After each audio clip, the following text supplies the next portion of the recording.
Sedona hiking trails never disappoint. Every time we visit, we find ourselves on new trails that have us picking our jaws up off of the floor. And that was definitely the case when we hiked Soldier's Pass. I'm not exactly sure what is more challenging about Soldier's Pass, climbing up into the cave or finding a parking spot. This is one of the super popular hiking trails in Sedona, and it took us 4 attempts to finally get a parking spot. If you're lucky enough to get parking, which I sure hope that you are, you're looking at a hike that comes in at right around 4 miles with 450 feet of elevation gain. One great thing about this hike is that Soldier's Pass is not the only attraction.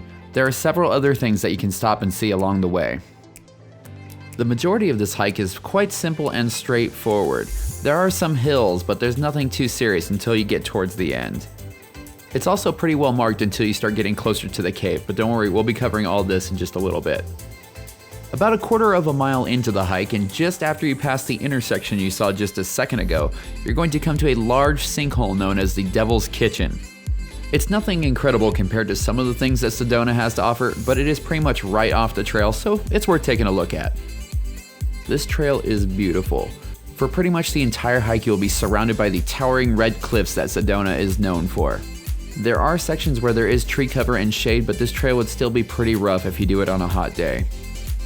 At right around 9/10 of a mile, you're going to come up to yet another famous Sedona photo op, and that is the 7 sacred pools. I'll have to admit, they weren't much of a pool when we were there, but I would love to come back and see these with water in them. The trail snakes through some beautiful wilderness, and then right around the 1.1 mile mark, you'll come to another intersection. After this, the trail markings will start to become a little bit scarce. You will see a basket full of rocks and you need to make a right here. Next, you will come to a fork where I bet a lot of people get lost.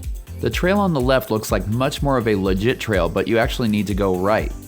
Soon after the split, you will end up on a large open plateau. If you head straight across, you should see where the trail picks back up again. This is where you're going to be doing the vast majority of the climbing on this trail. The hills are quite steep here, and there is some loose topsoil, so I would say shoes with good traction will definitely make your day easier here. As you start to get closer, you should see the arch on the left first. This isn't the way up into Soldier's Pass, but it is really cool to check out. If you're wanting to get into the actual cave, which I'm assuming you are because you've hiked all the way here, if you walk out of the arch facing the valley, the entrance to the cave will be to your left. This is a really popular spot, so chances are you will either be able to hear or see people, and that will help you find it. When we first entered the cave, we saw a guy climbing down the very back wall, and we thought he was out of his mind. But he assured us it wasn't that hard of a climb and that we should go up and check it out. I think it goes without saying that this is not for someone with a fear of heights.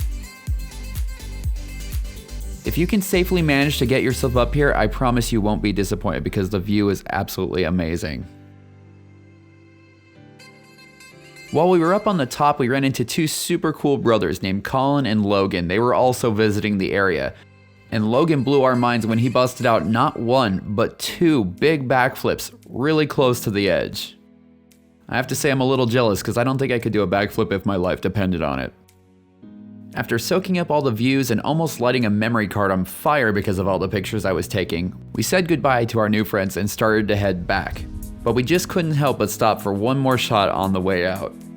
If you do park in the main parking lot like we did, just know that they close the gate at 6 p.m. sharp.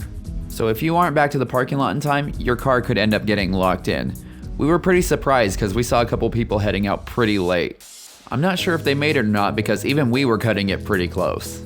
The sun does seem to set a little bit earlier behind the massive cliffs here, so take that into account for your hike back, and it might not be a horrible idea to bring a headlight as well.